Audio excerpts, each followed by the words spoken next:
అందరికీ కూడా మా విద్యాలయం యూట్యూబ్ ఛానల్కి స్వాగతం. అయితే మనం ఈ యొక్క ఇండియన్ సొసైటీ సిలబస్లో భాగంగా ఎస్సీ వెల్ఫేర్ మెకానిజం గురించి మనం మాట్లాడుతూ ఉన్నాం. అంటే ఈ యొక్క షెడ్యూల్డ్ కులాల వారి సంక్షేమ యంత్రాంగం, అంటే షెడ్యూల్డ్ కులాల వారి రక్షణ కోసము సంక్షేమ యంత్రాంగం అనేది ఏ విధంగా పనిచేస్తుంది అనేటువంటి కాన్సెప్ట్ గురించి మనం మాట్లాడుతూ ఉన్నాం. మరి యొక్క ఎస్సీ వెల్ఫేర్లో భాగంగా షెడ్యూల్డ్ కులాల వారి సంక్షేమంలో భాగంగా ఆల్రెడీ మనం గత క్లాసులో అసలు షెడ్యూల్డ్ కులం అంటే నిర్వచనాలు ఏమిటి, భారత రాజ్యాంగం ద్వారా వాటికి కల్పించినటువంటి రక్షణలు ఏమిటి, అంటే భారత రాజ్యాంగంలో ప్రాథమిక హక్కులలో వీటికి ప్రధానంగా విద్యా సాంస్కృతిక పరంగా వీళ్ళకి ఎటువంటి రక్షణ కల్పించాము, అంటే ఎస్సీలకి ఎటువంటి రక్షణలు కల్పించారు, ఆదేశిక సూత్రాల్లో ఎలాంటి రక్షణలు కల్పించారు, అర్థమైందా లేదండి. అదేవిధంగా ఈ యొక్క ప్రధానంగా ఈ యొక్క ఎస్సీ వెల్ఫేర్ మెకానిజం కోసము, అంటే ఎస్సీ సంక్షేమం కోసం, షెడ్యూల్డ్ కులాల సంక్షేమం కోసము పనిచేస్తున్నటువంటి సంస్థలు ఏవైతే ఉంటాయో, ఇన్స్టిట్యూషన్స్ ఏవైతే ఉంటాయో వాటి గురించి కూడా మనం మాట్లాడుకోవడం అనేది జరిగింది. National commission for scheduled caste అని చెప్పేసి చెప్తా ఉంటాం. సో దాని గురించి మనం మాట్లాడుకోవడం అనేది జరిగింది. దాని స్థాపన గురించి, దాని యొక్క స్ట్రక్చరు, దాని యొక్క ఫ్రేమ్ గురించి, మొత్తాన్ని గురించి కూడా, అసలు national commission for scheduled caste దేనికోసం పనిచేస్తూ ఉంటుంది, వాటన్నింటి కూడా గత క్లాస్లో మనం మాట్లాడుకున్నాం.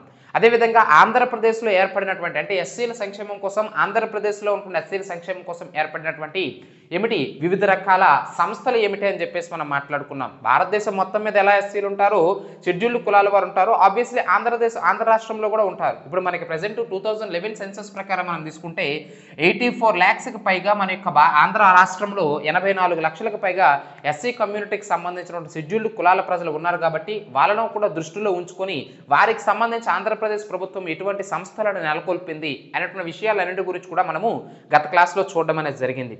అయితే మరి యొక్క ఎస్సీలు ఎదుర్కొనేటటువంటి వివిధ రకాల వివక్షతలు కావచ్చు, ఎస్సీలు సామాజికంగా, మానసికంగా, లైంగిక పరంగా ఇతరుల నుంచి దోపిడీని, ఇతరులు వారిని దోచుకునే క్రమంలో వారి కోసం వివిధ రకాల సంస్థలు ఏర్పడ్డాయి అంటున్నాం. అసలు ఆ సంస్థలు ఎందుకు ఏర్పడ్డాయండి? ఎస్సీల పట్ల వివక్షత చూపించకుండా వీరు సామాజికంగా, ఆర్థికంగా, రాజకీయంగా అన్ని రంగాలలో కూడా వీరు వెనుకబడి ఉన్నారు. కాబట్టి వీరిని సమాజంలో అప్లిఫ్ట్ చేయడం కోసము, వీరిని సమాజంలో ఇతరుల కులాల వారితో సమానంగా ఉండడం కోసము, సమాన అవకాశాలు, హక్కులు కల్పించడం కోసము వివిధ రకాల చట్టాలు చేశారంటున్నాం. ఆ చట్టాలు అమలు తీరును పర్యవేక్షించడం కోసమే ఈ యొక్క సంస్థలు ఏర్పడ్డాయని చెప్పేసి చెప్తా ఉన్నాం. ఫర్ ఎగ్జాంపుల్ గత క్లాసులో నేను చెప్పినటువంటి national commission for scheduled caste ఏదైతే ఉంటుందో, అంటే షెడ్యూల్డ్ కులాల జాతీయ కమిషన్ ఏదైతే ఉంటుందో, ఎందుకోసం అంటే చెప్పినాను. దాని యొక్క ఫంక్షన్స్ ఏమిటి, ఆ కమిషన్ ఎందుకు ఏర్పడిందంటే ఈ యొక్క షెడ్యూల్డ్ కులాలకు సంబంధించి ఎటువంటి చర్యలు చేపట్టాలనేది ప్రభుత్వానికి సూచనలు ఇస్తూ ఉంటుంది. ఇటువంటి చర్యలు చేపడితే ఎస్సీ కమ్యూనిటీ అనేది ఆర్థికంగా, రాజకీయంగా, సామాజికంగా అన్ని రంగాలలో కూడా బలపడుతుంది అనేటువంటి సూచనలన్నింటినీ కూడా ప్రభుత్వానికి తెలియజేయడం వల్ల కావచ్చు, లేదా ఎస్సీల సంక్షేమం కోసం ఆల్రెడీ రూపొందించినటువంటి చట్టాలు అమలు తీరును పర్యవేక్షించడం కావచ్చు. అంటే ఎస్సీల సంక్షేమం కోసం వివిధ రకాల చట్టాలు చేశారు. ఆ చట్టాల గురించి ఇప్పుడు మనం మాట్లాడుకుంటాం. ఆ చట్టాలు ఎలా అమలవుతున్నాయి, సరిగ్గా అమలవుతున్నాయి లేదా, ఆ చట్టాల ద్వారా ఎస్సీ కమ్యూనిటీ వాళ్ళకి లబ్ధి చేకూరుతుందా లేదా, ఇవన్నీ చూడాల్సినటువంటి ఫంక్షన్స్ ఈ యొక్క నేషనల్ కమిషన్ ఫర్ ఎస్సీ అని చెప్పేసి చెప్తా ఉన్నాం. సో కాబట్టి ఆ national commission for SC, NCSC అని చెప్పేసి చెప్తా ఉంటాం. అంటే జాతీయ షెడ్యూల్డ్ కులాల కమిషన్ అనేది ప్రధానంగా వారికి సంబంధించి ఏర్పాటు చేసినటువంటి చట్టాల అమలు తీరును పర్యవేక్షిస్తుంది. కొన్ని తానే సుమోటోగా స్వీకరిస్తుంది. చెప్పినాను మనం గత క్లాసులో. ఏమిటి, ఇది ఒక సివిల్ కోర్టుకు ఉన్నటువంటి అధికారాలన్నీ కూడా ఈ యొక్క షెడ్యూల్డ్ కమిషన్కు ఉంటాయండి. అంటే ఒక సివిల్ కోర్టుకు ఉన్నటువంటి అధికారాలు. అందుకే కొన్ని కేసులను స్వయంగా ఆ యొక్క నేషనల్ కమిషన్ ఫర్ ఎస్సీ ఏదైతే ఉంటుందో అదే స్వయంగా సుమోటో కేసులుగా స్వీకరిస్తూ ఉంటుంది. సుమోటో అంటే ఏమిటి, అత్యవసర కేసులు. ఎక్కడా పలానా మనం చూస్తున్నాం రీసెంట్గా మధ్యప్రదేశ్ రాష్ట్రంలో మనకి ఒక దళితుడి పైన, ఇంకొక అగ్రవర్ణానికి సంబంధించిన వ్యక్తి ఒక దళితుడి పైన మూత్ర విసర్జన చేయడం అనేది జరిగింది. చాలా భయంకరమైనటువంటి, ఒక ఆధునిక సమాజంలో కూడా ఇలాంటి చర్యలు మనం చూస్తూ ఉన్నాం.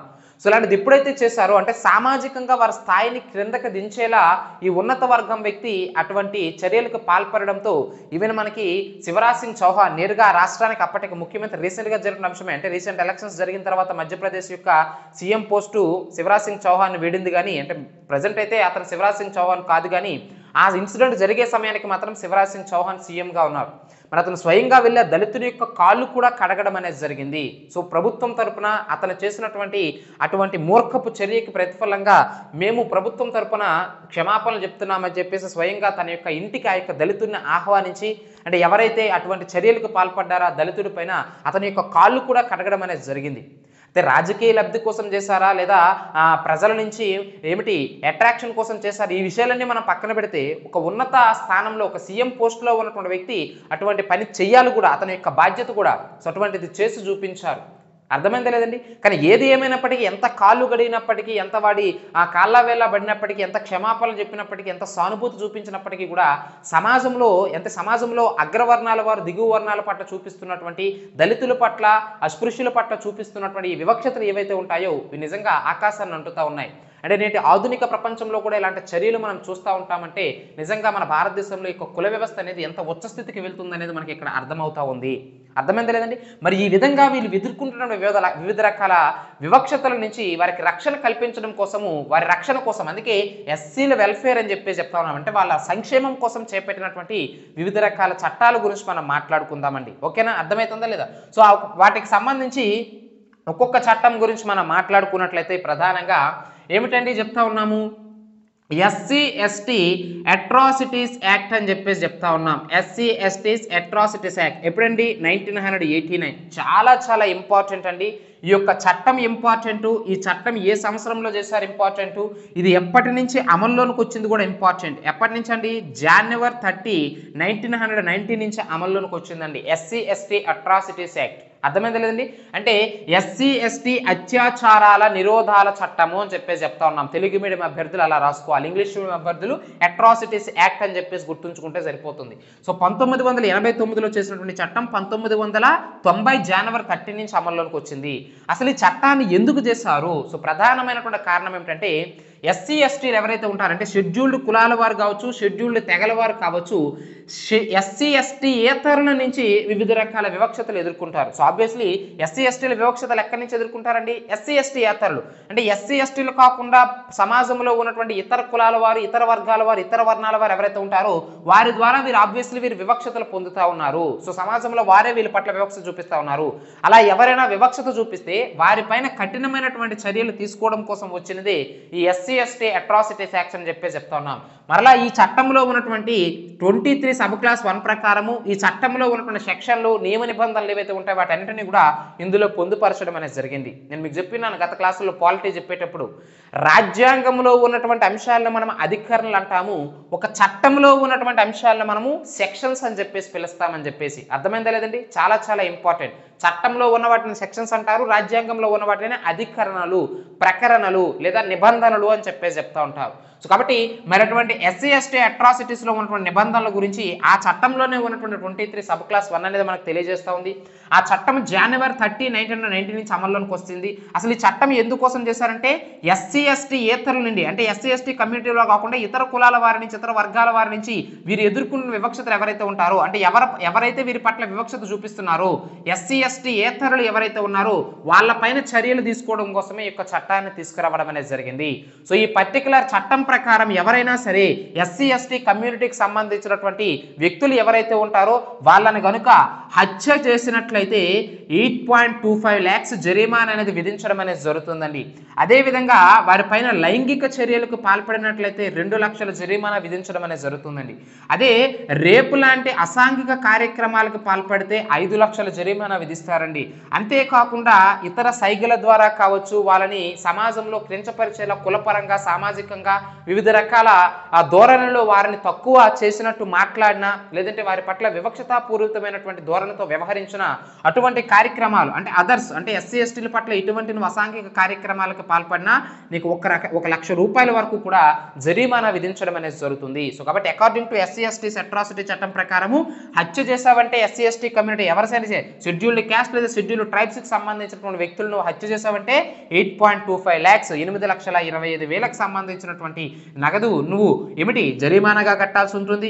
లైంగిక చర్యలకు, అంటే ఎస్సీ ఎస్టీ అమ్మాయిలు కావచ్చు వారిపైన లైంగిక చర్యలకు పాల్పడితే 2 లక్షల రూపాయలు, వారిని రేప్ చేసినట్లయితే, అసాంఘిక కార్యకలాపాలు అత్యాచారాలకు పాల్పడినట్లయితే 5 లక్షల రూపాయలు, ఇంకా సైగల ద్వారా, భాష ద్వారా, మన యొక్క ప్రవర్తన ద్వారా అవతల వ్యక్తులను, ఎస్సీ ఎస్టీ కమ్యూనిటీకి సంబంధించిన వ్యక్తులను కనుక కించపరిచినట్టు మాట్లాడినట్లయితే 1 లక్ష రూపాయల వరకు జరిమానా విధించడం అనేది జరుగుతుంది.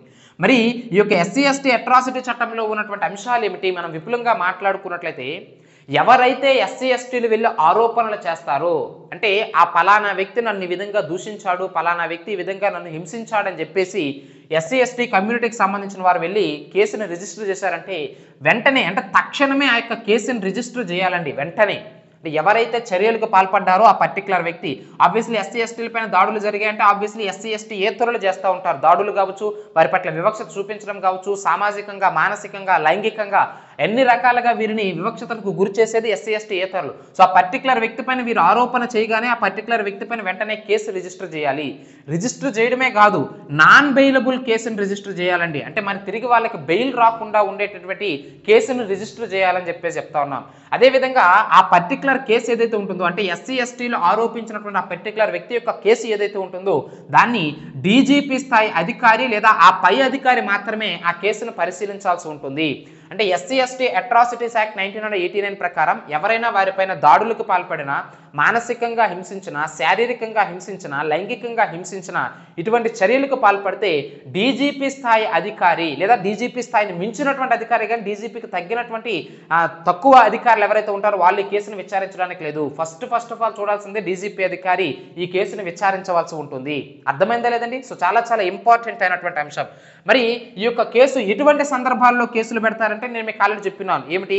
వీరిని సామాజికంగా, అంటే కులపరంగా మీరు తక్కువ వర్ణం వారు, తక్కువ వర్గం వారు అని చెప్పేసి వాళ్ళని కులపరంగా వారి పట్ల వివక్షత చూపించడం కావచ్చు, మానసికంగా వారిని హింసించడం కావచ్చు, లైంగికంగా హింసించడం కావచ్చు, శారీరకంగా వారిని కొట్టడం కావచ్చు. అర్థమైందా లేదంటే? ఫిజికల్గా వారిపైన అటాక్స్ చేయడం చూస్తూ ఉన్నాం. దాష్టికాలు ప్రతిరోజు కూడా న్యూస్ పేపర్లో చదువుతూ ఉన్నాం. దళిత యువకుడు మృతి, ఆ పర్టికులర్ రాజకీయ నాయకుడికి పర్టికులర్ దళిత యువకుడు సపోర్ట్ చేశాడని చెప్పేసి వేరొక ఎక్స్ అయినటువంటి పొలిటికల్ నాయకుడు ఆ యొక్క దళిత యువకుడిని చంపేశాడని చెప్పేసి, లేదా ఒక పర్టికులర్ దళిత నాయకుడు ఆ పర్టికులర్ ఎక్స్ అయినటువంటి పొలిటీషియన్కి సంబంధించి వేదికపై మాట్లాడాడని చెప్పేసి అతని యొక్క ఇంటిని కూల్చివేసేసి ఆ పర్టికులర్ వ్యక్తి పైన దాడులకు పాల్పడడం అనేది మనం డైలీ చూస్తూ ఉంటాం. ఇటువంటివి ఎవరైతే ఉంటారో, ఇటువంటి దళితులు, బడుగు బలహీన వర్గాల వారికి సంబంధించి ఎవరైనా ఇటువంటి దాడులు చేసినట్లయితే వారిపైన తప్పనిసరిగా ఈ చట్టం ప్రకారము ఏమిటి శిక్షార్హులు అవుతారన్న విషయాన్ని మీరు ఇక్కడ గుర్తుంచుకోవాలి. అదేవిధంగా మానవ వ్యర్థాలను తీసుకెళ్లి వాళ్ళ ఇంటి ముందు పడివేయరాదు. ఈ బడుగు బలహీన వర్గాలు ప్రధానంగా ఎస్సీ ఎస్టీ కమ్యూనిటీకి సంబంధించిన వారు, అంటే మానవులకు సంబంధించినటువంటి వ్యర్థాలని చెప్పేసి చెప్తా ఉన్నాం. అది ఏదైనా కావచ్చు, అంటే ఈ కంపోజ్ కావచ్చు, లేదంటే మానవులకు సంబంధించిన లెట్రిన్ కావచ్చు, ఏదైనా సరే తీసుకెళ్ళి ఇలాంటి కార్యక్రమాలు జరుగుతూ ఉంటాయండి. అంటే వారిని సామాజికంగా తక్కువ చేయడం కోసము ఇటువంటి వ్యర్థాలను తీసుకెళ్లి ఎస్సీ ఎస్టీ కమ్యూనిటీకి సంబంధించిన వ్యక్తుల యొక్క ఇంట్ల ముందు పడివేయడం అనేది జరుగుతుంది. అంటే సామాజికంగా వాళ్ళ యొక్క స్థాయిని వాళ్ళకి చూపించడం కోసము, వాళ్ళని తక్కువ చేసి చూడడం కోసం ఇటువంటి చర్యలకు పాల్పడుతూ ఉంటారు. సో ఇలాంటి ఎటువంటి చర్యలకు పాల్పడినా సరే తప్పనిసరిగా యొక్క ఎస్సీ ఎస్టీస్ అట్రాసిటీస్ యాక్ట్ ప్రకారం వారిపైన కఠినమైనటువంటి చర్యలు తీసుకోవడం అనేది జరుగుతుంది. అదేవిధంగా వాళ్ళు తాగేటటువంటి నీరు ఏదైతే ఉంటుందో ఆ నీటిని కలుషితం చేసినా, వాళ్ళకి ఎస్సీ ఎస్టీలకు సంబంధించి వారి పర్టికులర్ ఏరియాస్లో ఉన్నటువంటి చెరువులు కావచ్చు, బావులు కావచ్చు, వాటిని కలుషితం చేసేటువంటి ప్రయత్నము ఏ ఎస్సీ ఎస్టీ ఏతర అభ్యర్థులు చేసినా సరే, ఆ ఎస్సీ ఎస్టీ ఏతర ప్రజలు ఎవరు చేసినా సరే అటువంటి చర్యలకు పాల్పడినట్లయితే తప్పనిసరిగా వారికి 6 నెలల నుంచి 5 సంవత్సరాల వరకు కూడా జైలు శిక్ష విధించే అవకాశం ఉంటుంది. లీస్ట్ 6 months, హైయెస్ట్ 5 years వరకు కూడా వారి పట్ల జైలు శిక్ష విధించడం అనేది జరుగుతుంది. అదేవిధంగా పర్టికులర్ ఎస్సీ ఎస్టీ కమ్యూనిటీకి సంబంధించిన అభ్యర్థి పైన, వ్యక్తి పైన, ఎస్సీ ఎస్టీ కమ్యూనిటీకి సంబంధించిన వ్యక్తి పైన ఎవరైనా సరే అతను చేయనటువంటి తప్పుకి అనవసరంగా వారిపైన నింద మోపారనుకో, అలా నింద మోపడం ద్వారా ఆ వ్యక్తి కనుక యావజ్జీవ కారాగార శిక్ష అనుభవిస్తే, ఆ తరువాత అతను చేయలేదని నిరూపిస్తే మాత్రము ఎవరైతే ఆ పర్టికులర్ ఎస్సీ ఎస్టీ వ్యక్తి పైన ఆ కేసు మోపారో ఆ పర్టికులర్ వ్యక్తికి యావజ్జీవ కారాగార శిక్ష లేదా పూర్తిగా మరణ శిక్ష కూడా విధించవచ్చునని చెప్పేసి ఈ యొక్క చట్టం తెలియజేస్తూ ఉంది. అర్థమైంది లేదండి? ఫర్ ఎగ్జాంపుల్ ఎక్స్ అయినటువంటి దళిత యువకుడు ఉన్నాడు అనుకోండి, అతను ఏదో ఒక హత్య జరుగుతూ ఉంది, హత్య జరుగుతున్న సమయంలో ఆ సందర్భంలో ఆ వ్యక్తి పర్టికులర్ దళిత యువకుడు అక్కడ ఉన్నాడు, ఎస్సీ ఎస్టీ కమ్యూనిటీకి సంబంధించిన వ్యక్తి. ఇంకొక వ్యక్తి ఎక్స్ వై అయినటువంటి వ్యక్తి చూసి ఆ హత్య చేసింది ఆ పర్టికులర్ దళిత యువకుడే, ఆ ఎస్సీ ఎస్టీ కమ్యూనిటీకి సంబంధించిన వ్యక్తి అని చెప్పేసి సాక్ష్యం చెప్పి ఆ యొక్క దళితుడికి శిక్ష పడేలా చేశాడు. నిజానికి ఆ వ్యక్తి యొక్క తప్పు లేదు, కానీ వాడిపైన నింద వేశాడు ఈ పర్టికులర్ వ్యక్తి. అక్కడికి వెళ్ళిన తర్వాత అతను తప్పు చేయలేదని అతను నిరూపించుకున్నాడు. ఏదో పర్టికులర్ సీసీ కెమెరా ఉంది, ఆ సీసీ కెమెరా ద్వారా చంపింది తాను కాదని చెప్పేసి, ఆ హత్యలో తనకి ఎటువంటి హస్తం లేదని చెప్పేసి ఆ పర్టికులర్ వ్యక్తి కనుక నిరూపించుకున్నాడు అనుకో, ఎవరైతే అతని పైన మోపారో ఆ నేరం మోపారో ఆ పర్టికులర్ వ్యక్తికి యావజ్జీవ కారాగార శిక్ష లేదా పూర్తిగా మరణశిక్ష విధించేటువంటి అవకాశం కూడా ఉంటుంది. అదేవిధంగా ఈ ఎస్సీ ఎస్టీ కమ్యూనిటీకి సంబంధించిన వారి ఆస్తులను ధ్వంసం చేసినట్లయితే 7 సంవత్సరాల వరకు కూడా వారిపైన జైలు శిక్ష విధించేటటువంటి అవకాశం ఉంటుంది. ఇలా వివిధ రకాల ఏమిటండి సెక్షన్ల ద్వారా వివిధ రకాల అంశాల ద్వారా ఎస్సీ ఎస్టీ అట్రాసిటీ చట్టం అనేది వీరికి రక్షణ కల్పిస్తూ ఉంది అనే విషయాన్ని మీరు ఇక్కడ గుర్తుంచుకోవాలి. అదే ఎస్సీ ఎస్టీ అట్రాసిటీ చట్టంలో సెక్షన్ 16 ఏదైతే ఉంటుందో ఈ సెక్షన్ 16లో వీరికి సంబంధించినటువంటి కేసులను సత్వరమే పరిష్కరించడం కోసము ఏమిటి ప్రధానంగా స్పెషల్ కోర్టులను ఏర్పాటు చేయాలని చెప్పేసి ఈ యొక్క ఎస్సీ ఎస్టీ అట్రాసిటీ చట్టంలోనే 16 సెక్షన్ ఏదైతే ఉంటుందో అదేం తెలియజేస్తోందండి. వాళ్ళ కేసులు అంటే మిగతా కేసుల్లాగా పెండింగ్లో మనం చూస్తూ ఉంటాం. కొన్ని కోట్ల కొలది కేసులు ఇప్పటికీ కూడా సుప్రీంకోర్టు హైకోర్టులో పెండింగ్లో ఉన్నాయి. మరి వాటిని సంవత్సరాల కొలది వాటిని సాగిస్తూ ఉంటారు. ఒక్కొక్క కేసు 12 సంవత్సరాలు 13 సంవత్సరాలు అది కోర్టుల్లో తిరుగుతూనే ఉంటుంది. ఆ కేసుకు సంబంధించిన వ్యక్తులు కోర్టు మెట్ల చుట్టూ తిరుగుతూనే ఉంటారు. కానీ వీటికి అలా కాదు, వీటికి వెంటనే సత్వరమే పరిష్కారం రావాలి. ఎందుకంటే ఆల్రెడీ సమాజంలో అప్పటికే ఏమిటి వివక్షతలకు గురవుతున్నారు కాబట్టి ఇలాంటి వారికి వెంటనే తక్షణమే న్యాయం అందించడం కోసం ప్రత్యేక న్యాయస్థానాలను ఏర్పాటు చేయాలని చెప్పి సెక్షన్ 16 తెలియజేస్తూ ఉంది ఎస్సీ ఎస్టీ అట్రాసిటీ చట్టానికి సంబంధించి. అర్థమైంది లేదండి.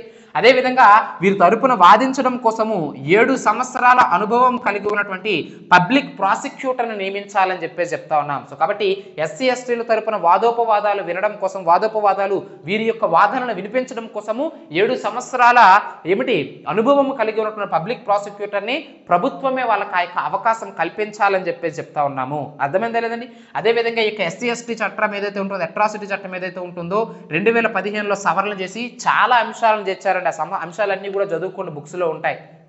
సో ఏమిటి ప్రధానంగా మహిళల పట్ల అసభ్యంగా ప్రవర్తించిన, సో మహిళల యొక్క అనుమతి లేకుండా వారిపైన లైంగిక కార్యక్రమాలకి పాల్పడిన, అదేవిధంగా వివిధ రకాల సైగలు అంటే అసాంఘిక సైగలు ఏవైతే ఉంటాయో సో రోడ్డు మీద వెళ్ళేటువంటి మహిళని అవహేళన చేసిన ప్రధానంగా ఎస్సీ ఎస్టీ కమ్యూనిటీకి సంబంధించిన మహిళని ఏమిటి సైగల ద్వారా వారి యొక్క సమ్మతి లేకుండా వారిని సైగలు చేయడము, వారి సమ్మతి లేకుండా వారిని మానసికంగా హింసించడం, వారి సమ్మతి లేకుండా వారిని లైంగికంగా హింసించడం, శారీరకంగా హింసించడం, ఇటువంటి కార్యక్రమాలకు పాల్పడిన, వివిధ రకాల పనుల్లో బహిరంగ ప్రదేశాల్లో వారిని ఏమిటి తక్కువగా చూసి మాట్లాడినా, వివిధ రకాల పనుల్లో ఇతర కులాల వారితో పోల్చుకుంటే ఆ పనిని వీరికి అప్పచెప్పడంలో వీరి పట్ల వివక్షత చూపించిన, అంటే ఆ పర్టికులర్ కమ్యూనిటీకి సంబంధించిన వ్యక్తి మా కులం వ్యక్తి కాబట్టి వాళ్ళకి మాత్రమే ఆ పని చేసే అవకాశం ఇస్తాము, అంటే కిరాయి అని చెప్పేసి చెప్తా ఉంటాం. అంటే కిరాయి పనులు ఏవైతే ఉంటాయో వాటిని ఇతర కులాల వారికి ఇచ్చి వీరికి వివక్షత చూపించడము, ఇలాంటి కార్యక్రమాలు కావచ్చు.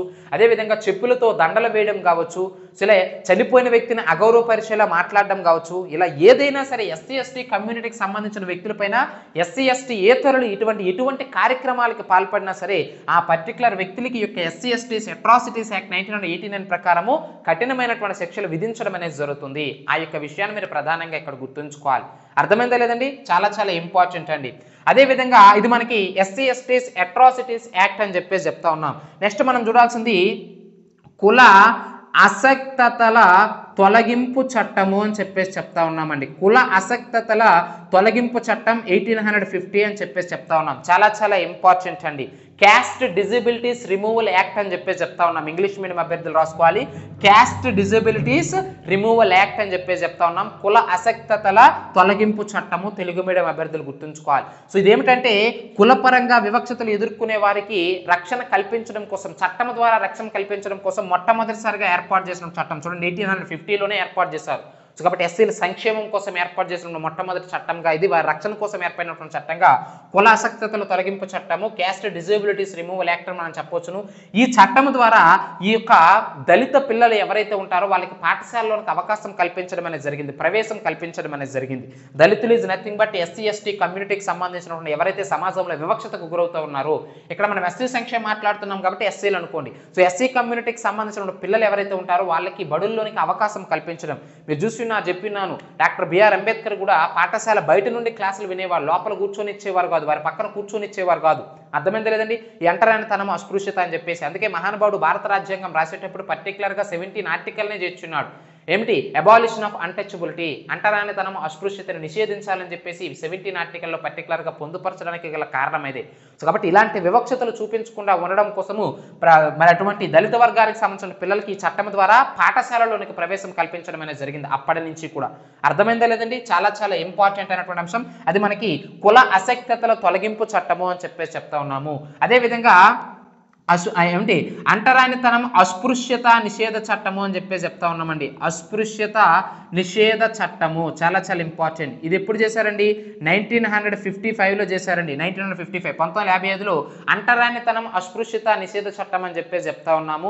సో ఈ యొక్క చట్టం ఏదైతే ఉంటుందో దీన్ని ప్రధానంగా ఈ చట్టంలోనే ఉంది కదండి అస్పృశ్యులు అంటే చెప్పేసి ఆ చట్టంలోనే అస్పృశ్యులు అని చెప్పేసి నువ్వు పర్టికులర్ వ్యక్తులను అస్పృశ్యులు అని చెప్పేసి చెప్తా ఉన్నావు. అంటే ఎస్సీ ఎస్టీ కావచ్చు, మిగతా వర్గాల వారు ఎవరైతే ఉంటారో, ఎవరైతే బడుగు బలహీన వర్గాల వారు వీకర్ సెక్షన్స్ ఉంటున్నారో వాళ్ళ పట్ల వివక్షత చూపించొద్దు అని చెప్పేసి చెప్తా ఉన్నా, బాగానే ఉంది. కానీ వాళ్ళని నేరుగా ఈ చట్టం ద్వారానే వాళ్ళ అస్పృశ్యులని నేను చెప్పేసి చెప్తా ఉన్నావు. అర్థమైంది లేదండి? అస్పృశ్యత నిషేధ చట్టం అంటే ఎవరికి ఈ నిషేధం చూపించాలంటే ఎవరి పట్ల వివక్షత చూపించకూడదు, పర్టికులర్ కమ్యూనిటీకి సంబంధించి. అంటే పర్టికులర్ కమ్యూనిటీకి సంబంధించిన వివక్షత చూపించకూడదు అని చెప్పేసి చట్టం ఏం చేసావు? అస్పృశ్యత నిషేధ చట్టము.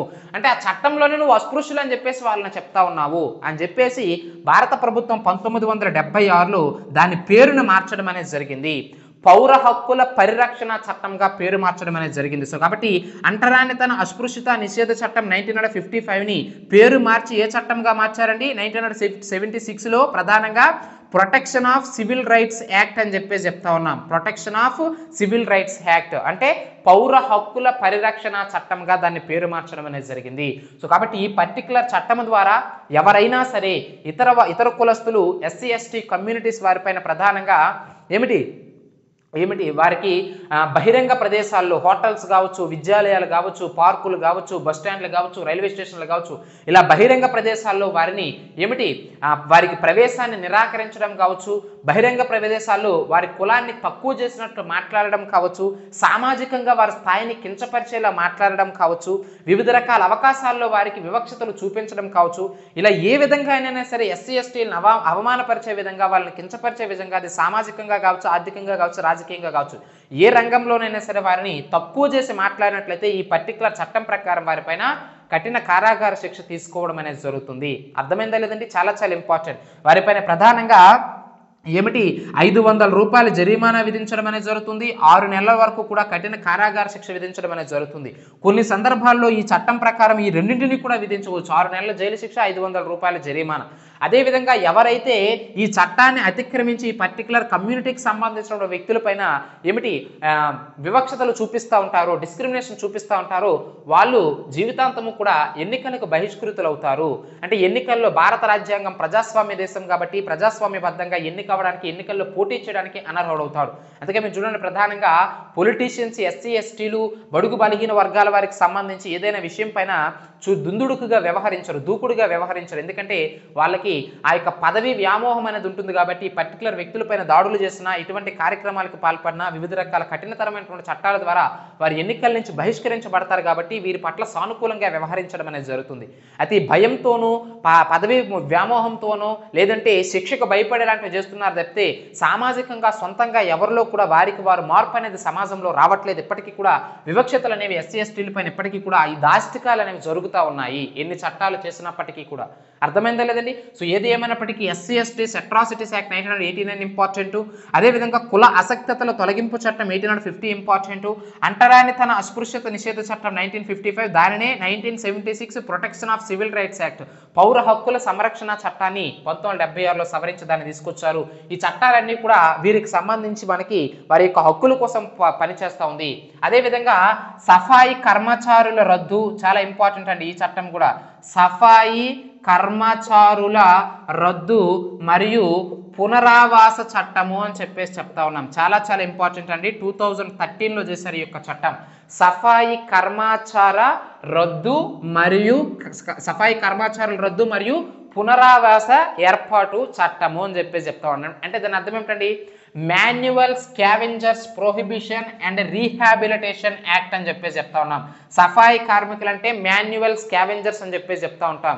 అంటే ఈ యొక్క మానవ వ్యర్థాలను మ్యాన్ హోల్స్ నుంచి తొలగించేటటువంటి వాళ్ళు ఎవరైతే ఉంటారో వారినే సఫాయి కర్మచారులు అంటారు. సో ఇటువంటి వృత్తి వాళ్ళు చేయకూడదు. ఈ వృత్తి నుంచి వాళ్ళకి విముక్తి కలిగించి వాళ్ళకి వేరే పునరావాసం కల్పించాలి. వేరే కంపెనీలోనో లేదంటే ఫ్యాక్టరీలోనో లేదా తనకి తానుగానే స్వయంగా ఆర్థికంగా అభివృద్ధి చెందడం కోసం ఎంతో కొంత తక్కువ వడ్డీకి రుణం ఇచ్చి వారిని ఒక పారిశ్రామికవేత్తగా లేదా ఒక వ్యాపారవేత్తగా మార్చడంలోనూ ఏదో ఒక ఇన్కమ్ సోర్స్ అనేది అతనికి కల్పించి తనకు దారి చూపించాలి తప్పితే ఈ సఫాయి కర్మచారులు అనేవారు ఉండకూడదు. ఇలాంటి పనులు అనేవి సమాజంలో అసమానతలకు దారి తీస్తుంది కాబట్టి ఇలాంటి కార్యక్రమాలు మానవులు చేయకూడదని చెప్పేసి ఈ యొక్క సఫాయి కర్మచార వ్యవస్థను రద్దు చేసేసి వారికి పునరావాసాలు కల్పించాలని చెప్పేసి 2013లో యొక్క చట్టాన్ని చేయడం అనేది జరిగింది. సో దీని గురించి ఆల్రెడీ మనం గత క్లాస్లో కూడా చూసి ఉన్నాం సఫాయి కర్మచారులకు సంబంధించి.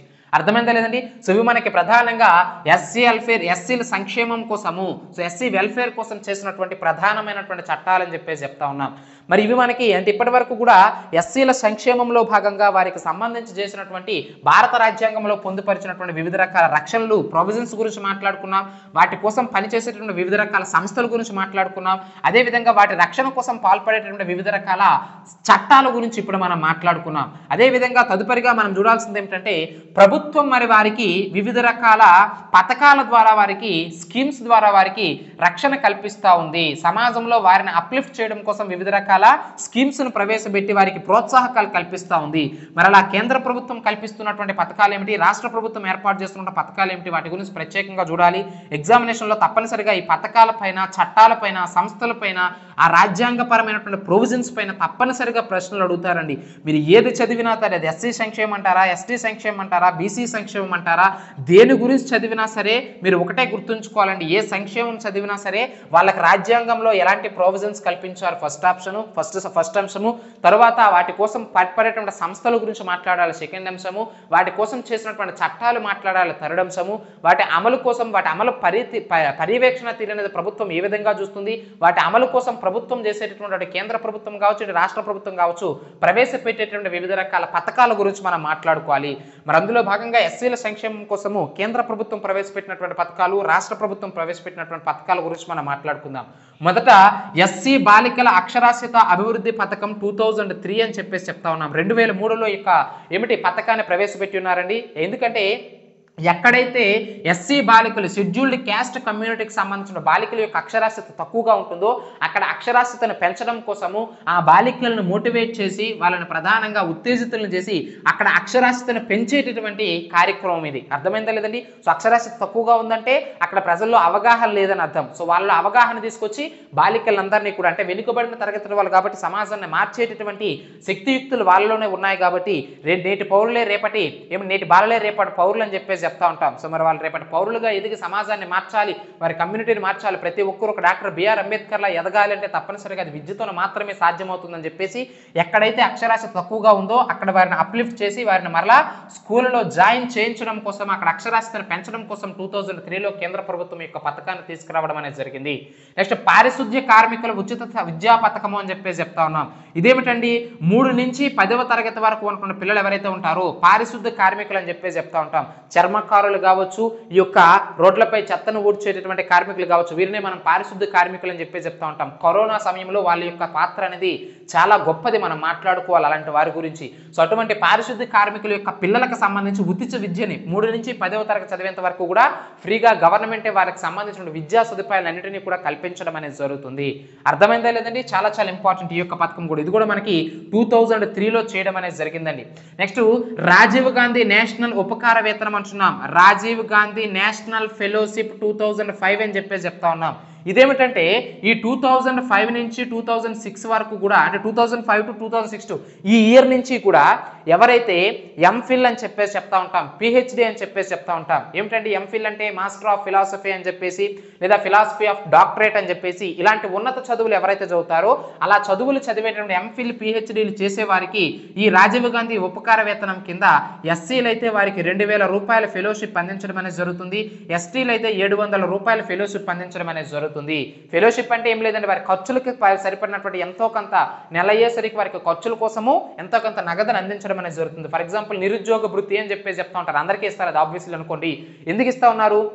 రేపు పొద్దున్న చంద్రబాబు నాయుడు గవర్నమెంట్ మరలా వస్తే మహాలక్ష్మి పథకం అంటే తెలంగాణలో కావచ్చు, కర్ణాటకలో కావచ్చు మహిళలందరికీ కూడా ఉచిత బస్సు స్కీమును ప్రవేశపెట్టి ఆ యొక్క మహిళలందరికీ కూడా అంటే వారి యొక్క ఒక రకంగా చెప్పాలంటే ఈ పథకాలు ఏవైతే ఉంటాయో ఈ మహిళలకి ఫ్రీగా బస్సు సౌకర్యం కల్పించడం కావచ్చు, గ్యాస్ సిలిండర్లు ఇవ్వడం కావచ్చు, అది కర్ణాటకలో సక్సెస్ అయింది. కాంగ్రెస్ ప్రభుత్వం అధికారంలోకి వచ్చింది.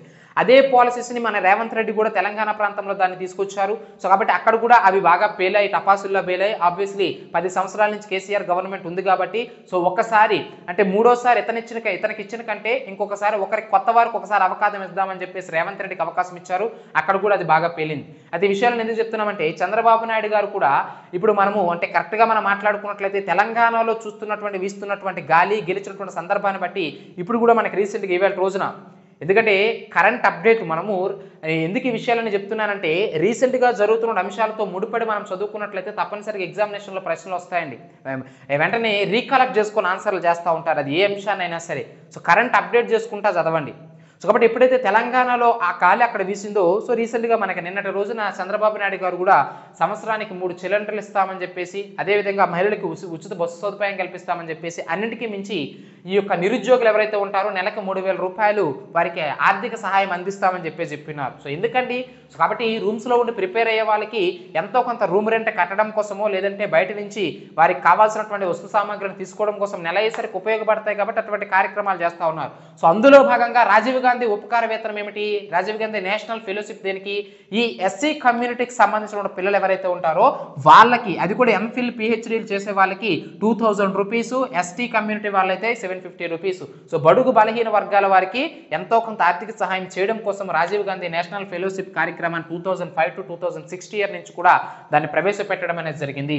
నెక్స్ట్ ఎస్సీల విద్యాభివృద్ధి పథకము అని చెప్తా ఉన్నాం. 2007లో తీసుకొచ్చారండి దీన్ని.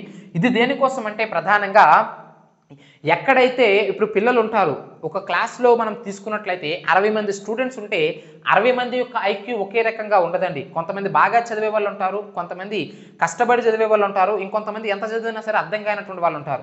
సో అలాంటి వారు బాగా చదివాడు ఎప్పుడు ముందుకు వెళ్తాడు, కష్టపడే తీరున్నాడు ఏదో ఒకరోజు సక్సెస్ అవుతాడు. కానీ వెనుకబడిన వారు ఎవరైతే ఉంటారో సబ్జెక్టులో ఫెయిల్ అవుతున్న వాళ్ళు ఎవరైతే ఉంటారో వాళ్ళని పర్టికులర్గా గమనించి ఏ కమ్యూనిటీ ఎస్సీ ఎస్టీ కమ్యూనిటీకి సంబంధించిన పిల్లలు ఎవరైతే ఉంటారో అలా ఎవరైతే క్లాస్లో వెనుకబడుతున్నారో సబ్జెక్టులో ఫెయిల్ అవుతున్నారో వారు ఏ సబ్జెక్టులో వీక్గా ఉన్నారు, ఎందుకు వీక్గా ఉన్నారు, సో వాళ్ళకి మరలా ఏమిటి ప్రత్యేకంగా శిక్షణ ఇచ్చి వాళ్ళు ఏ సబ్జెక్టులో ఫెయిల్ అయ్యారో ఆ సబ్జెక్టులో మరలా పాస్ అయ్యే విధంగా వారిని తీర్చిదిద్దడం కోసం 2007లో ఎస్సీల విద్యాభివృద్ధి పథకం తీసుకురావడం అనేది జరిగింది.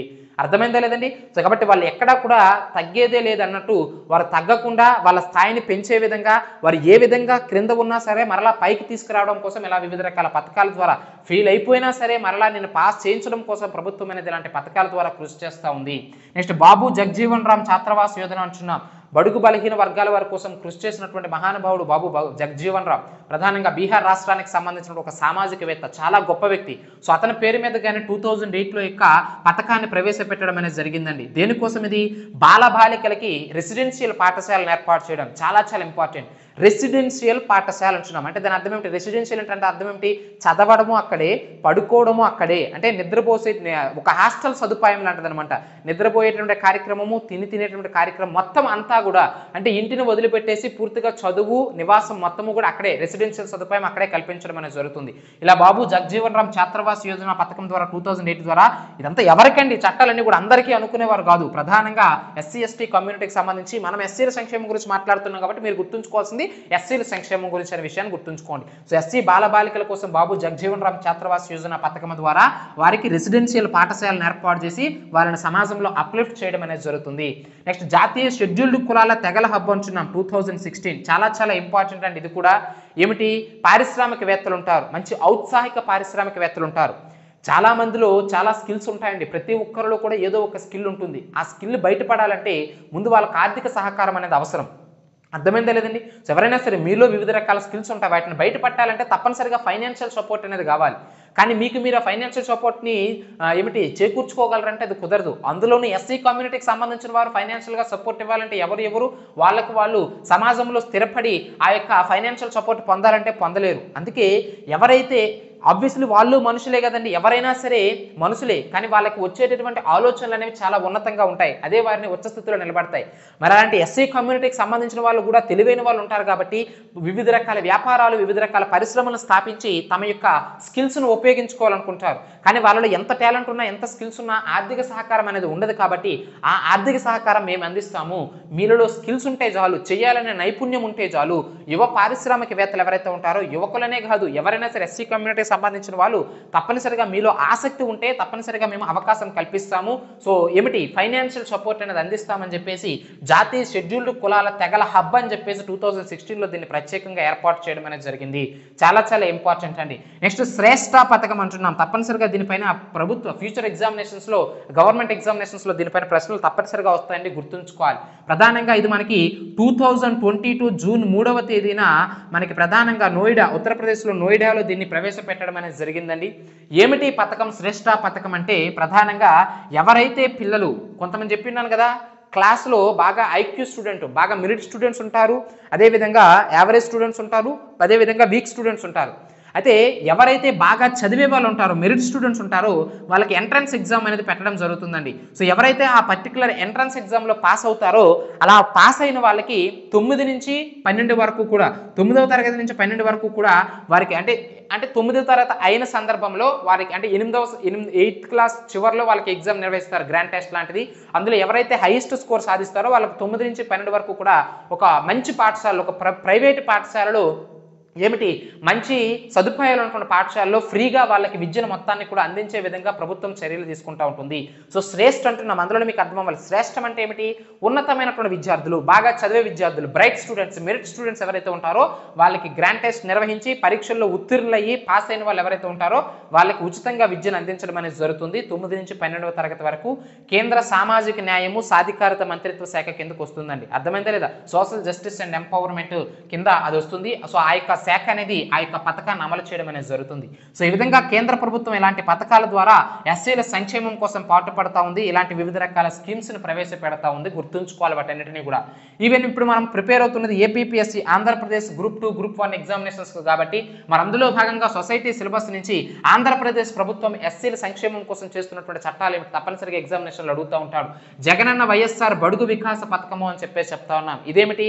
వ్యాపారంలో కావచ్చు, వ్యవసాయంలో కావచ్చు, ఏమిటి నువ్వు చేసేటటువంటి ఎటువంటి కార్యక్రమాలైనా సరే నీకు ఆర్థిక సహాయం అనేది 1 కోటి రూపాయల వరకు కూడా ఆర్థిక సహాయం అందిస్తూ ఉన్నారు. తక్కువ వడ్డీతో ఆర్థిక సహాయం అందించి ఆ డబ్బుతో ఎవరైతే సమాజంలో వెనుకబడి ఉన్నారో, ప్రధానంగా బడుగు బలహీన వర్గాల వారని చెప్పేసి చెప్తా ఉన్నామో వారికి ఆర్థిక సహాయం చేసి వాళ్ళని ఏమిటి ఆదాయ వనరులను వారికి వారే సృష్టించుకునేలా, వారి కాళ్ళ మీద వాళ్ళు నిలబడి ఆదాయాన్ని సృష్టించుకునే విధంగా వాళ్ళకి అవకాశం కల్పించడం కోసము, ట్రైనింగ్ అందించడం కోసము. అర్థమైంది లేదండి? ఏదైనా ఒక పరిశ్రమ పెట్టాలనుకుంటున్నావు లేదా ఏదైనా వ్యాపారం చేయాలనుకుంటున్నావు, ఆ స్కిల్స్ను ఆసక్తి ఉంది కానీ స్కిల్స్ లేవు, కానీ ఈ పథకం ద్వారా మేమే స్కిల్స్ నేర్పిస్తాం తక్కువ వడ్డీకి. ఒకవేళ నువ్వు స్కిల్స్ నేర్చుకున్న తర్వాత సొంతగా ఎంటర్ప్రెన్యూర్ అవ్వాలంటే మేమే సొంతగా డబ్బులు ఇస్తాం, తక్కువ వడ్డీకి డబ్బులు ఇస్తాం.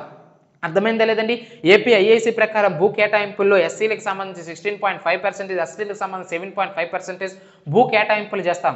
అంటే అన్నీ కూడా వీళ్ళకు అనుగుణంగా, అంటే మీలో ఆసక్తి ఉండాలే కానీ తప్పనిసరిగా ప్రభుత్వం అనేది అన్ని విధాలా కూడా సహాయపడుతుంది. అది ట్రైనింగ్ ఇవ్వడంలో కావచ్చు, స్కిల్స్ అందించడంలో కావచ్చు, తక్కువ వడ్డీకి రుణాలు ఇవ్వడంలో కావచ్చు, అర్థమైందా లేదండి, ఆర్థిక సహకారం అందించడంలో కావచ్చు, అన్ని రంగాలలో కూడా మిమ్మల్ని అప్లిఫ్ట్ చేయడం కోసము ఆంధ్రప్రదేశ్ ప్రభుత్వం అనేది ఈ యొక్క జగనన్న వైఎస్ఆర్ బడుగు వికాస పథకం అంటున్నాం. బడుగు అనగానే మీకు గుర్తు రావాల్సింది బడుగు బలహీన వర్గాల నాయకుడు డాక్టర్ బిఆర్ అంబేద్కర్, బడుగు బలహీన వర్గాల నాయకుడు జ్యోతిబా పూలే అని చెప్తా ఉంటాం. బడుగు బలహీన వర్గాల వారంటే వీకర్ సెక్షన్స్ ఎవరైతే ఉంటారో వాళ్ళని మనము బడుగు బలహీన వర్గాల వారు అంటాం. సో వారి కోసం చేసుకొచ్చిందే జగనన్న వైఎస్ఆర్ వికాస పథకం. వారిలో ఒక వికాసాన్ని తీసుకురావాలి. సో మీలో వికాసం ఉంటే మేము దాన్ని వెలుగొందేలా చేస్తాము, మేము మీకు సహాయం అందిస్తామని చెప్పేసి ఈ యొక్క పథకాన్ని తీసుకురావడం అనేది జరిగింది. నెక్స్ట్ వైఎస్ఆర్ కళ్యాణం వస్తూ ఉంటున్నాం. కళ్యాణ అంటే పెళ్లి, అంటే ఎవరైతే ఎస్సీ కమ్యూనిటీకి సంబంధించిన మహిళలు ఎవరైతే ఉంటారో వాళ్ళు పెళ్లి చేసుకునేటప్పుడు వాళ్ళకి ప్రధానంగా ఎస్సీ కమ్యూనిటీకి సంబంధించి అంతర్ వివాహం ఎండోగామి చేసుకుంటే 1 లక్ష రూపాయల వరకు కూడా ఆర్థిక సహాయం అందించడం అనేది జరుగుతుంది. ఎస్సీ కులాంతర వివాహం అయితే, అంటే ఎస్సీ కులానికి సంబంధించిన మహిళ ఇతర కులానికి XYZ అనేటువంటి కులానికి సంబంధించిన పురుషుని వివాహం చేసుకుంటే 1,20,000 వరకు కూడా ఆర్థిక సహాయం అనేది అందించడం జరుగుతుంది. So financial assistant to the particular scheduled caste women's అని చెప్పేసి చెప్తా ఉన్నాం. సో కాబట్టి దాన్నే వైఎస్ఆర్ కళ్యాణం వస్తు అని చెప్పేసి చెప్తా ఉన్నాం. చాలా చాలా ఇంపార్టెంట్. అయితే దీన్ని అందుకోవాలన్నా సరే, దీనికి అర్హులు అవ్వాలన్నా సరే తప్పనిసరిగా కుటుంబంలో ఆ పర్టికులర్ మహిళ 18 సంవత్సరాలు దాటి ఉండాలి. 18 సంవత్సరాలు దాటితేనే ఆ మహిళకి ఈ యొక్క పథకం వర్తిస్తుంది. అంతేగాని 18 సంవత్సరాల్లో పెళ్లి చేస్తే బాల్య వివాహం కిందకు వస్తుంది. అదేవిధంగా ఆ పర్టికులర్ మహిళను 18 సంవత్సరాలు దాటిన మహిళను పెళ్లి చేసుకున్న పురుషుడికి 21 సంవత్సరాలు దాటి ఉండాలి. సో కాబట్టి 21 సంవత్సరాల పురుషుడు 18 సంవత్సరాల మహిళ అయితేనే ఈ యొక్క వైఎస్ఆర్ కళ్యాణ వస్తు పథకం కింద నువ్వు ఎస్సీ కమ్యూనిటీకి సంబంధించినవైతే 1 లక్ష రూపాయలు, ఎస్సీ కమ్యూనిటీకి చెంది ఇతర కులానికి సంబంధించిన పురుషుని వివాహం చేసుకుంటే 1,20,000 వరకు కూడా నీకు ఫైనాన్షియల్ అసిస్టెన్స్ అనేది గవర్నమెంట్ నుంచి లభిస్తూ ఉంటుంది. ఈవెన్ నువ్వు పెళ్లి కూతురు ఎవరైతే ఉంటారో, పెళ్లి కుమార్తె ఎవరైతే ఉంటారో ఆమె అట్లీస్ట్ 10th క్లాస్ పాస్ అయి ఉండాలి. అర్థమైందా లేదంటే అక్షరాశ్రయాలు ఉన్నాయి. సో ఇవన్నీ పర్టికులర్ కండిషన్స్ అప్లై అని చెప్పి చెప్తా ఉంటారు. 10వ తరగతి చదువుకోవాలి, 18 సంవత్సరాలు నిండాలి, నీ భర్త వయసు 21 సంవత్సరాలు నిండాలి, అదేవిధంగా నువ్వు ఎస్సీ కమ్యూనిటీకి చెందినటువంటి మహిళవై ఉండాలి. సో అలా అయితేనే నీకు 1,00,000 రూపాయలు, 1,20,000 రూపాయలు నీకు వైఎస్ఆర్ కళ్యాణ వస్తు పథకం ద్వారా ఫైనాన్షియల్ అసిస్టెంట్ అనేది గవర్నమెంట్ అందించడం అనేది జరుగుతుంది, ఆంధ్రప్రదేశ్ గవర్నమెంట్. నెక్స్ట్ జగ్జీవన్ జ్యోతి పథకం అంటున్నాం. సో మనకి ఆల్రెడీ చెప్పుకున్నాం అతని గురించి, బడుగు బలహీన వర్గాల వారి కోసం కృషి చేసినటువంటి వ్యక్తి. అతన్ని స్ఫూర్తిగా తీసుకుని ఆంధ్రప్రదేశ్ రాష్ట్రంలో ఈ పథకాన్ని ప్రవేశపెట్టారు. ఈ పర్టికులర్ పథకం ప్రకారం ఎస్సీ కమ్యూనిటీకి సంబంధించిన వాళ్ళు ఎవరైతే ఉంటారో వాళ్ళకి 200 యూనిట్ల వరకు కూడా ఫ్రీగా కరెంట్ అందించడం అనేది జరుగుతుంది. జ్యోతి అంటున్నాం. జ్యోతి మీన్స్ లైట్ అంటే ఏమిటి? ఉచితంగా కరెంట్ అందించడం 200 వాట్స్ వరకు. కరెక్ట్ గా మీరు పథకాన్ని చదివితే దేనికోసం అనేది మీకు అర్థమవుతుందండి. నెక్స్ట్ జగనన్న విదేశీ విద్యా దీవెన అంటున్నాం. చెప్పండి, విదేశీ విద్య అంటే ఫారెన్ చదువుల కోసం ఎవరైతే వెళ్తారో వాళ్ళకి ఆర్థికంగా సహాయం చేయడం కోసం February 3, 2023వ సంవత్సరంలో, ఇదే సంవత్సరం February మంత్ లో దాన్ని స్టార్ట్ చేయడం అనేది జరిగింది. అంటే 2023 ఎండింగ్ లో ఉన్నాం మనం. 2023 స్టార్టింగ్ లో February 3లో ఈ యొక్క పథకాన్ని ప్రవేశపెట్టాడు. ఇంపార్టెంట్ పథకాలు ఏవైతే ఉంటాయో వాటి యొక్క డేట్స్ చాలా ఇంపార్టెంట్. ఫర్ ఎగ్జాంపుల్ చూడండి, జగనన్న వైఎస్ఆర్ బడుగు వికాసం అని చెప్పినాం.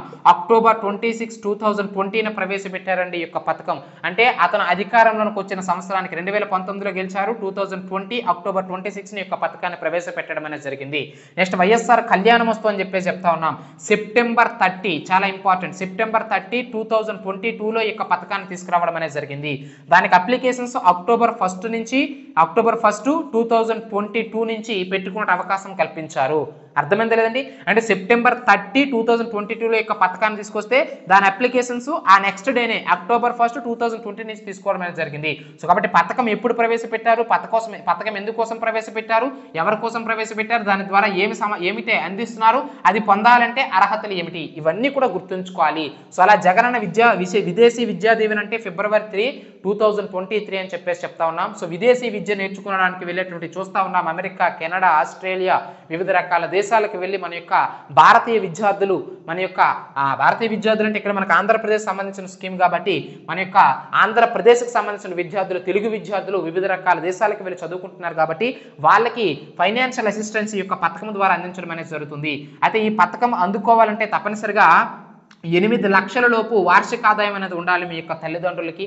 అంటే 8 లక్షల లోపు ఎందుకు పర్టికులర్ గీత గీస్తున్నామంటే ప్రధానంగా 8 లక్షలు సంవత్సరానికి సంపాదిస్తున్నావు అంటే ఆబ్వియస్లీ 8 లక్షలు దాటి సంపాదిస్తున్నావు అంటే ఆబ్వియస్లీ నువ్వు ఆర్థికంగా స్థిరపడి ఉన్నావు. మరి అలాంటప్పుడు నీ కొడుకుని పోషించుకుంటున్న బాధ్యత, నీ కూతుర్ని ఈ యొక్క విదేశాలకు పంపించి వాళ్ళ యొక్క చదువులు పోషించేటువంటి బాధ్యత ఆబ్వియస్లీ నీకు ఉంటుంది ఆ భారం. సో కాబట్టి అది నీకు భారం అవ్వదు. సో తప్పనిసరిగా నువ్వు ఈజీగా వారిని పోషించుకోగలవు. సో అందుకే 8 లక్షలు ఏదైతే ఉంటుందో, సో 8 లక్షలకు లోపు నువ్వు సంపాదిస్తున్నావు అంటే ఆబ్వియస్లీ ఫైనాన్షియల్గా నువ్వు స్థిరపడలేదని అర్థం. అలాంటి నీ పిల్లలకి ఈ యొక్క అవకాశం కల్పించడం అనేది జరుగుతుంది.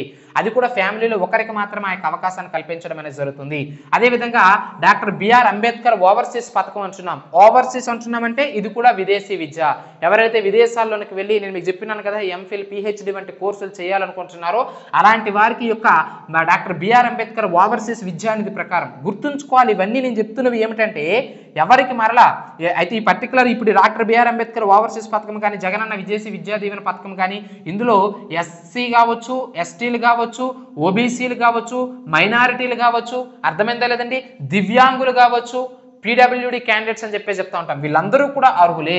అంటే ఒక రకంగా నేను మీకు చెప్పినాను వీకర్ సెక్షన్స్ అంటే కేవలం ఎస్సీ ఎస్టీలు మాత్రమే కాదు, ఎవరైతే తమ హక్కుల కోసం వారు పోరాడలేరో వారి తరపున ప్రభుత్వమే వారి హక్కుల కోసం పోరాడి వారి యొక్క సంక్షేమం కోసం ప్రభుత్వమే వివిధ రకాల కార్యక్రమాలు చేపడతా ఉంటుంది. ఆ విషయాన్ని గుర్తుంచుకోవాలి. ఈవెన్ మీకు ఇక్కడ వైఎస్ఆర్ కళ్యాణ వస్తు అని చెప్పినాం. ఆ పథకం ఎవరికి? కేవలం ఎస్సీ ఎస్టీ మహిళలకి మాత్రమే కాదు, ఎస్సీ ఎస్టీ మహిళలతో పాటుగా భవన నిర్మాణ కార్మికులు అని చెప్తా ఉంటాం. అదేవిధంగా దివ్యాంగులు అని చెప్తా ఉంటాం. వీళ్ళందరి పిల్లలకి కూడా ఆ యొక్క పథకం అనేది వర్తిస్తూ ఉంటుంది. అది మీరు ప్రధానంగా గుర్తుంచుకోవాలి. అదేవిధంగా డాక్టర్ బిఆర్ అంబేద్కర్ ఓవర్సీస్ విద్యానిధి పథకం ద్వారా సుమారు 15 లక్షల రూపాయల వరకు కూడా ఇన్స్టాల్మెంట్స్లో ఆ పర్టికులర్ వ్యక్తికి విదేశీ విద్యకు వెళ్తున్నాడంటే ఆబ్వియస్లీ చాలా ఖర్చు అవుతుంది. సో ఆ ఖర్చుని ఆంధ్రప్రదేశ్ ప్రభుత్వమే డాక్టర్ బిఆర్ అంబేద్కర్ పథకం ద్వారా ఓవర్సీస్ విద్యానిధి పథకం ద్వారా భరిస్తుందని చెప్పేసి ఇన్స్టాల్మెంట్స్ రూపంలో 15 లక్షల రూపాయల వరకు అందించడం అనేది జరుగుతుంది. నెక్స్ట్ జోగిని వ్యవస్థ రద్దు అని చెప్పేసి చెప్తా ఉన్నాం. సో మీకు తెలుసు, మహిళలను కేవలము ఈ యొక్క దేవాలయాలకి పరిమితం చేసేసి సో వాళ్ళని ఒక లైంగిక పరమైనటువంటి వస్తువులుగా ఉపయోగించేవారు. చాలా భయంకరమైనటువంటి దుస్థితి మహిళలు. సో అటువంటి దాన్ని ఆ జోగిని వ్యవస్థను రద్దు చేసేసి వారిని అటువంటి కార్యక్రమాలు, అసాంఘిక కార్యక్రమాల నుంచి వారికి విముక్తి కలిగించి వాళ్ళకి మరలా ఏదో ఒక పునరావాసం కల్పించాలి, ఏదో ఒక మిషన్ గుట్టు నేర్పడము, లేదంటే ఏదో ఒక పరిశ్రమలో పని కల్పించడము, లేదా ఏదో ఒక కర్మాగారంలో పని కల్పించడము, అంటే వారి కాళ్ళ మీద వాళ్ళు నిలబడేలా, వారు స్వతహాగా వాళ్ళు సంపాదించుకునేలా ఇలాంటి జోగిని వ్యవస్థ, వేశ్యా వ్యవస్థ నుంచి వారికి విముక్తి కలిగించి వాళ్ళని సమాజంలో ఒక గౌరవప్రదమైనటువంటి జీవితం గడిపే విధంగా మహిళలకు అవకాశం కల్పించడం కోసము ఈ జోగిని వ్యవస్థ రద్దు 1989 ఆంధ్రప్రదేశ్ జోగిని వ్యవస్థ రద్దు చట్టం ద్వారా ఈ జోగిని వ్యవస్థను రద్దు చేయడం అనేది జరిగింది. చాలా చాలా ఇంపార్టెంట్. నెక్స్ట్ పోటీ పరీక్షలకు కోచింగ్ అని చెప్పేసి చెప్తా ఉన్నాం. విశాఖపట్నం కావచ్చు, విజయవాడ కావచ్చు, తిరుపతి ప్రాంతాలు ఏవైతే ఉంటాయో ఇలా ఆంధ్రప్రదేశ్ మొత్తం మీద కూడా కోస్తాంధ్ర, రాయలసీమ జిల్లాలో మొత్తం 3 కోచింగ్ సెంటర్లను ఏర్పాటు చేసి చదువుకున్నటువంటి పిల్లలకి ప్రధానంగా వీకర్ సెక్షన్స్, బడుగు బలహీన వర్గాల పిల్లల వారికి ఫ్రీ కోచింగ్ ఇవ్వడం అనేది జరుగుతుంది. ఇప్పుడు మీలా ఎవరైతే గవర్నమెంట్ ఉద్యోగాలకు ప్రిపేర్ అవుతున్నారో మనలా, సో వాళ్ళకి కోచింగ్ ఇవ్వడం కోసం, ఫ్రీ కోచింగ్ ఇవ్వడం కోసం, ఎందుకంటే ప్రస్తుతము కోచింగ్ సెంటర్లు చాలా భయంకరంగా ఫీజులు వసూలు చేస్తున్నాయి కాబట్టి అలాంటి వారికి నుంచి సో ఆ కోచింగ్ ఫీజులు అనేవి ఆంధ్రప్రదేశ్ ప్రభుత్వమే భరిస్తుందని చెప్పేసి పోటీ పరీక్షల కోసము ప్రత్యేకంగా ఈ యొక్క ఉచిత కోచింగ్ ఏర్పాటు చేయడం అనేది జరుగుతుంది అభ్యర్థులకి. నెక్స్ట్ అత్యాచార నిరోధ చట్టం పిఓఏ అని చెప్పేసి చెప్తా ఉంటాం. ప్రివెన్షన్ ఆఫ్ అట్రాసిటీస్ యాక్ట్ 1918 మాట్లాడుకున్నాం. ఇక్కడే రాసినాం SC/STs అట్రాసిటీ చట్టం అని చెప్పేసి ఈ క్లాస్ స్టార్టింగ్ లోనే దాని గురించి ఎక్స్ప్లెయిన్ చేస్తున్నాం. సో దాని అమలు కోసము ప్రత్యేకంగా SC/ST అట్రాసిటీ చట్టం అమలు కోసం ప్రత్యేకంగా మొబైల్ కోర్ట్స్ని ఏర్పాటు చేయాలి. సంచార న్యాయస్థానాలు అంటే ఎక్కడైతే సమస్య ఉందో అక్కడికే వెళ్ళి ఆ సమస్యను పరిష్కరించడం, మొబైల్ కోర్ట్స్ని ఏర్పాటు చేయాలని చెప్పేసి 13 మొబైల్ కోర్ట్స్ని ఏర్పాటు చేయాలని చెప్పేసి చెప్పినారండి సంచార న్యాయస్థానాలు. అందులో భాగంగా శ్రీకాకుళం జిల్లాలో లక్ష్మీపురంలో ఒక సంచార న్యాయస్థానాన్ని, మొబైల్ కోర్టుని ఏర్పాటు చేయడం అనేది జరిగింది. సో వెంటనే సత్వరమే వాళ్ళకి పరిష్కారం కావాలి, సత్వరమే వారికి న్యాయం జరగాలంటే తప్పనిసరిగా స్పెషల్ కోర్ట్స్ అనేవి ఉండాలని చెప్పేసి 13 స్పెషల్ కోర్ట్స్ ఉండాలని చెప్పేసి ఈ యొక్క అత్యాచారాల నిరోధక చట్టాన్ని అమలు చేయడం కోసము ప్రత్యేకంగా ఈ యొక్క స్పెషల్ కోర్ట్స్ ని ఏర్పాటు చేయడం అనేది జరిగింది. వాటి కోసం కృషి చేయడం అనేది జరుగుతుంది. నెక్స్ట్ అంబేద్కర్ విగ్రహం. సో ఫ్యూచర్ లో దీన్ని ఎవరు మన యొక్క వైఎస్ జగన్మోహన్ రెడ్డి ఈ యొక్క ఎలక్షన్స్కి వెళ్లే ముందు దీన్ని ఓపెన్ చేయడం అనేది జరుగుతుంది. రీసెంట్గా తెలంగాణ ప్రాంతంలో కూడా డాక్టర్ బిఆర్ అంబేద్కర్ యొక్క విగ్రహాన్ని చాలా అట్టహాసంగా అక్కడ ఆవిష్కరించడం అనేది జరిగింది. అదే తరహాలో మన యొక్క ఆంధ్ర ప్రాంతంలో కూడా విజయవాడలో ఉన్నటువంటి మనకి ప్రధానంగా ఈ స్వదేశీ పార్క్ ఏదైతే ఉంటుందో స్వదేశీ పార్కులో 18 ఎకరాల్లో 218.18 ఎకరాల్లో 268 కోట్లకు పైబడి బడ్జెట్ను దానికి కేటాయించి ఈ యొక్క అంబేద్కర్ విగ్రహాన్ని అక్కడ నిర్మిస్తూ ఉన్నారు. ఎందుకంటే మరి అంబేద్కర్ అంటున్నాం ఎందుకు ఇక్కడ చెప్తున్నామంటే ఈ యొక్క బడుగు బలహీన వర్గాల యొక్క హక్కుల కోసం పోరాడినటువంటి మహానుభావుడు డాక్టర్ బిఆర్ అంబేద్కర్ కాబట్టి సో అతనికి సంబంధించినటువంటి విగ్రహాన్ని మనకి విజయవాడలో స్వదేశీ పార్కులో ఏర్పాటు చేయడం అనేది జరుగుతుంది. సో దానికి ఎంత కేటాయించారు, ఎక్కడ నిర్మిస్తున్నారు, ఎవరు ఇనాగ్రేట్ చేస్తారు, ఎప్పుడు జరుగుతుంది, ఇదంతా కూడా గుర్తుంచుకోవాలి. సో వైఎస్ జగన్మోహన్ రెడ్డి దీన్ని ఫ్యూచర్లోనే దాన్ని ఇనాగ్రేట్ చేస్తారు కాబట్టి ఆ యొక్క విగ్రహాన్ని ఆవిష్కరిస్తారు కాబట్టి దాన్ని కూడా మనం కరెంట్ అఫైర్స్లో భాగంగా గుర్తుంచుకోవాలి. నెక్స్ట్ ఏపీఎస్సి అంటే ఆంధ్రప్రదేశ్ షెడ్యూల్డ్ క్యాస్ట్ సహకార ఆర్థిక సంఘం అంటున్నాం. సహకారం అందిస్తాం అంటున్నాం. ఎలా అందిస్తావు? ఆర్థిక సహకారం అంటే ఫైనాన్షియల్ అసిస్టెన్స్ అందిస్తారు. ఎవరికి? ఆంధ్రప్రదేశ్ షెడ్యూల్డ్ క్యాస్ట్ అంటే ఆంధ్రప్రదేశ్లో ఉన్నటువంటి షెడ్యూల్డ్ కులాల వారు. చెప్పాను కదా 84 లక్షలకు పైగా ఆంధ్రప్రదేశ్లో ప్రస్తుతం ఎస్సీ క్యాస్ట్ వాళ్ళు ఉన్నారు కాబట్టి సో వారికి సహకార ఆర్థిక సంఘం ఆంధ్రప్రదేశ్ ప్రభుత్వం అనేది అందిస్తూ ఉంటుంది. అది నీకు ఏ రకంగా కావాలన్నా సరే నువ్వు నీ కాళ్ళ మీద నువ్వు నిలబడడం కోసము ఆర్థిక సహకారం అనేది అందిస్తూ ఉంటుంది. స్కిల్స్ నేర్పిస్తూ ఉంటుంది, కోచింగ్ ఇస్తూ ఉంటుంది. అర్థమైందా లేదు? నువ్వు ఎదుర్కొన్నటువంటి ఒడిదుడుకులు ఏవైతే ఉంటాయో వాటి నుంచి నువ్వు బయటికి రావడం కోసం నీకు మెంటల్గా ఫిజికల్గా నిన్ను తయారు చేసి ఒక రకంగా నీకు ట్రైనింగ్ ఇప్పించడం అనేది జరుగుతుంది. ఇలా అన్ని రకాలకు కూడా తోడ్పాటు అందిస్తామని చెప్పేసి ఏపీఎస్సి సహకార ఆర్థిక సంఘం అనేది కృషి చేస్తూ ఉంది. నెక్స్ట్ షెడ్యూల్డ్ కులాల ఉప ప్రణాళికల ప్రత్యేక కేంద్ర సహకారం అని చెప్పేసి చెప్తా ఉన్నాం. సో ఆబ్వియస్లీ ఆంధ్రప్రదేశ్ ఏ రాష్ట్రంలోనైనా సరే ఆయా రాష్ట్రాల్లో ఉన్నటువంటి ఎస్సీ ఎస్టీ కమ్యూనిటీకి సంబంధించిన వారి పథకాల అభివృద్ధి కోసము కేంద్ర ప్రభుత్వం ఎంతో కొంత బడ్జెట్ అనేది కేటాయిస్తూ ఉంటుంది.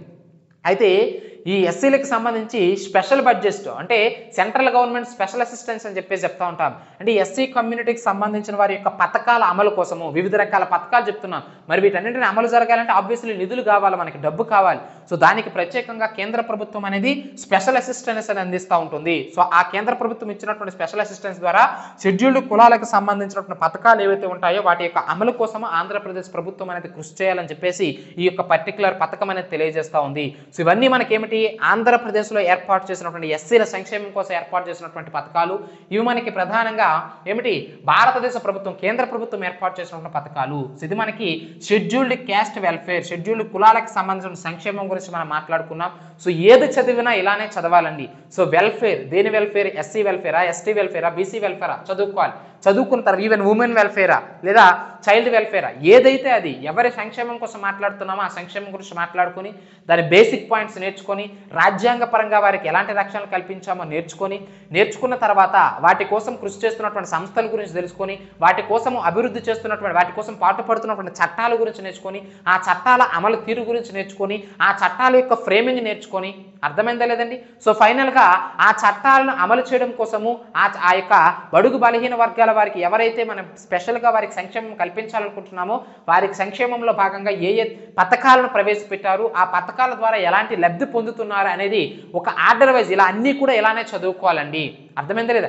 ఎస్సీ సంక్షేమం, బేసిక్ పాయింట్స్, రాజ్యాంగ రక్షణలు, అర్థమైందా లేదండి. అది రాజ్యాంగంలో ప్రాథమిక హక్కుల ద్వారా కావచ్చు, ఆదేశిక సూత్రాల ద్వారా కావచ్చు, ఏ విధంగానైనా సరే రాజకీయ రక్షణలు కావచ్చు, ఎటువంటి రక్షణలు కల్పించాము, ఏ సంస్థలు కృషి చేస్తూ ఉన్నాయి వాటి యొక్క రక్షణ కోసము, ఏ చట్టాలు పనిచేస్తూ ఉన్నాయి, ఆ చట్టాల అమలు తీరు ఏ విధంగా ఉంది, అదేవిధంగా ఎలాంటి పథకాలు ప్రవేశపెడతా ఉన్నారు, ఆ పథకాల ద్వారా ఎలాంటి లబ్ధి పొందుతూ ఉన్నారు, ఆ పథకాలు ఆంధ్రప్రదేశ్లో ఎలా ఉన్నాయి, అదేవిధంగా కేంద్ర ప్రభుత్వం ఎలా ఉన్నాయి, తెలంగాణ అభ్యర్థులు అయితే తెలంగాణలో ఎటువంటి పథకాలు ఉన్నాయి, కేంద్ర ప్రభుత్వం ఎలాంటి పథకాలు అభివృద్ధి చేస్తూ ఉంది. సో ఈ విధంగా చదువుకోవాలని అన్నింటినీ కూడా, అర్థమైందా లేదండి. సో తదుపరిగా మనం ప్రధానంగా బీసీల సంక్షేమం గురించి, బ్యాక్వర్డ్ క్యాస్ట్, వెనుకబడిన తరగతులు అని చెప్పేసి చెప్తా ఉంటాం.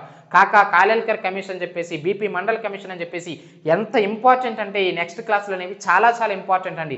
సొసైటీకి సంబంధించి మీరు ఇప్పుడు చదువుతున్నటువంటి క్లాసులన్నీ కూడా మీరు ఒకవేళ కనుక నిజంగా గ్రూప్ 2 ఉద్యోగం సాధించాలనేటువంటి దృఢమైనటువంటి నిశ్చయంతో ఉన్నట్లయితే తప్పనిసరిగా ఇక్కడ నేర్చుకున్న సబ్జెక్టు మొత్తము కూడా రేపు పొద్దున్న మీరు 75 మార్కులకి ఉన్నటువంటి స్పెషల్ పాలిటీ పేపర్లు ఇది తప్పనిసరిగా ఉపయోగపడుతుంది. ఇదే ఎస్సీ ఎస్టీలకు సంబంధించిన సంక్షేమం గురించి, ఇదే బీసీలకు సంబంధించిన సంక్షేమం గురించి, వీటన్నిటి గురించి పాలిటీలో ఒక్కొక్క క్లాస్ మనం మాట్లాడతాం, చాలా విపులంగా వివరించుకుంటాం. ఇక్కడ కనుక మీరు నేర్చుకుంటే అక్కడ మీరు పెద్దగా కాన్సన్ట్రేట్ చేయాల్సిన పని లేదు. మీరు ఆల్రెడీ చాలా అంశాలు నేర్చుకున్నారు.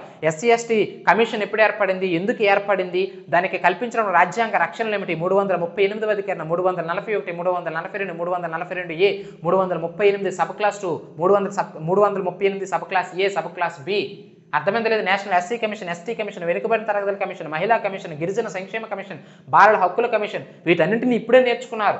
అంటే ఇది మీకు ఎక్కడ ఉపయోగపడుతుంది, అదేవిధంగా as well as mains point of వ్యూలో పాలిటీలో కూడా ఇది మనకు ఉపయోగపడుతుంది.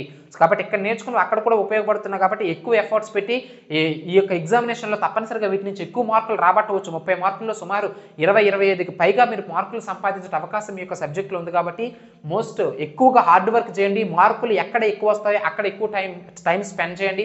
ఎక్కడైతే మార్కులు తక్కువగా ఉంటాయో వాటిపైన తక్కువగా కాన్సన్ట్రేట్ చేసి బిట్స్ ఎక్కువగా ప్రాక్టీస్ చేయండి. ఇండియన్ హిస్టరీకి సంబంధించి పెద్ద పెద్ద బుక్కులు చదివితే కుదరదు, ఉన్న సమయం తక్కువ. సో మార్కులు ఎక్కడ ఎక్కువగా వస్తాయనేది మనం గమనించి సో మన ప్రిపరేషన్ స్ట్రాటజీ అనేది కొనసాగించాలి. గుడ్డిగా వెళ్ళకూడదండి. వేటిని కూడా ఇప్పుడు పథకాలు ఉన్నాయి, ఈ పథకాలన్నీ కూడా ఈ పథకాలు ఏవి కూడా ఇప్పుడు ఏవి కూడా బట్టి బడి చెప్పినవి కాదు. బట్టి బడి చెప్తే ఇప్పుడే మర్చిపోతాం మనం. కాబట్టి పథకం ఏమిటి, పథకంలో ఉన్నటువంటి అంశం ఏమిటి, అది మీరు నేర్చుకోవాలి. అర్థమైందా లేదండి. సో రేపు పొద్దున మీరు ఎగ్జామినేషన్లోకి వెళ్ళి పేపర్ తిరగేసిన వెంటనే ఆ చట్టంలో ఉన్నటువంటి అంశం ఏమిటి దాన్ని మీరు పసిగడితే చాలు. 4 ఆప్షన్స్లో ఏ ఆప్షన్ ఉందనేది మీరు పసిగడితే చాలు. దానిపైన ఎస్ఏలు రాయాల్సినటువంటి వెళ్ళే. గ్రూప్ 1 సివిల్ స్థాయి అభ్యర్థులు ఎవరైతే ఉంటారో వాళ్ళు రాయాలి డిస్క్రిప్టివ్ టైప్లో. నాలెడ్జ్ ఉంటే ఈ క్లాస్ విన్నా సరే దాన్ని వాళ్ళు డిస్క్రిప్టివ్ టైప్లో మార్చుకోగలరు, ఆ కెపాసిటీ ఆ స్కిల్ ఉన్నట్లయితే. కానీ మీరేమిటి ప్రధానంగా ఆ యొక్క బిట్టును గుర్తిస్తే చాలు, ఆప్షన్ గుర్తిస్తే చాలు. కాబట్టి సో ప్రిపరేషన్ స్ట్రాటజీ అనేది ఇంపార్టెంట్ అని చెప్పేసి చెప్తా ఉంటాం. అందుకనే ఈ పథకాలన్నీ పారిశుద్ధ్య కార్మికులకు ఉచిత విద్యా పథకము, ఎస్సీ బాలికల అభివృద్ధి సంక్షేమ పథకము, బాబు జగజ్జీవన్ ఛాత్రవాస్ యోజన పథకం 2008 శ్రేష్ఠ పథకం 2022 జూన్ 3 ఇలా బట్టి అనుకోండి. వాటి వల్ల ఎటువంటి ఉపయోగం ఉండదు. అనవసరంగా మైండ్కి నువ్వు స్ట్రెస్ ఎక్కువగా ఇస్తే అవసరం లేనటువంటి అంశాలను మైండ్లో కుక్కి అవసరమైన వాటిని నువ్వు బయటికి పంపేస్తా ఉన్నావు. తద్వారా ఎగ్జామినేషన్లో మార్కులు కోల్పోతావు, ఉద్యోగాన్ని కోల్పోతావు. సో కాబట్టి హార్డ్ వర్క్ ఎంత చేస్తున్నావో స్మార్ట్ వర్క్ కూడా అంతే ఇంపార్టెంట్. సో కాబట్టి పథకాలు ఏవైతే ఉంటాయో పథకాల్లో ఉన్న అంశాలను చూడండి, సెక్షన్లు చూడొద్దు, సెక్షన్లో ఉన్న అంశాలను చూడండి, అధికరణలు చూడొద్దు, అధికరణలో ఉన్న అంశాలను చూడండి. అర్థమైంది లేదండి? సో ఈ విధంగా ప్రిపరేషన్ చేయండి, నెంబర్ ఆఫ్ టైమ్స్ రివిజన్ చేయండి. తప్పనిసరిగా మీకు నెంబర్ ఆఫ్ టైమ్స్ రివిజన్ చేసి నెంబర్ ఆఫ్ టైమ్స్ మాక్ టెస్టులు రాసినట్లయితే తప్పనిసరిగా ఎగ్జామినేషన్ పాయింట్ ఆఫ్ వ్యూలో ప్రిలిమ్స్ తప్పనిసరిగా క్వాలిఫై అవుతారు. సో వీడియో నచ్చినట్లయితే లైక్ చేయండి, కామెంట్ చేయండి, సబ్స్క్రైబ్ చేయండి. ఫుల్ కోర్సులో జాయిన్ అవ్వాలనుకుంటే సమయం తక్కువగా ఉంది. ఫుల్ కోర్సులో జాయిన్ అవ్వాలనుకుంటే మన యొక్క ఛానల్ నెంబర్ 7036621946 నెంబర్ ఏదైతే ఉంటుందో దానికి కాల్ చేసి కోర్సు వివరాలు తెలుసుకొని కోర్సులో జాయిన్ అవ్వండి. ఇండియన్ సొసైటీ క్లాసులు కావచ్చు, ఇండియన్ హిస్టరీ క్లాసులు కావచ్చు, ఆల్రెడీ మనం అప్లోడ్ చేసి ఉన్నాం, కోర్సులో ఉన్నాయి. సో వాటిని సక్రమంగా వినియోగించుకొని సో తప్పనిసరిగా విజయ తీరాలకు చేరాలని చెప్పేసి ఆశిస్తూ ఉన్నాం. నెక్స్ట్ క్లాస్లో మళ్ళీ మనం కలుద్దాం. Thank you.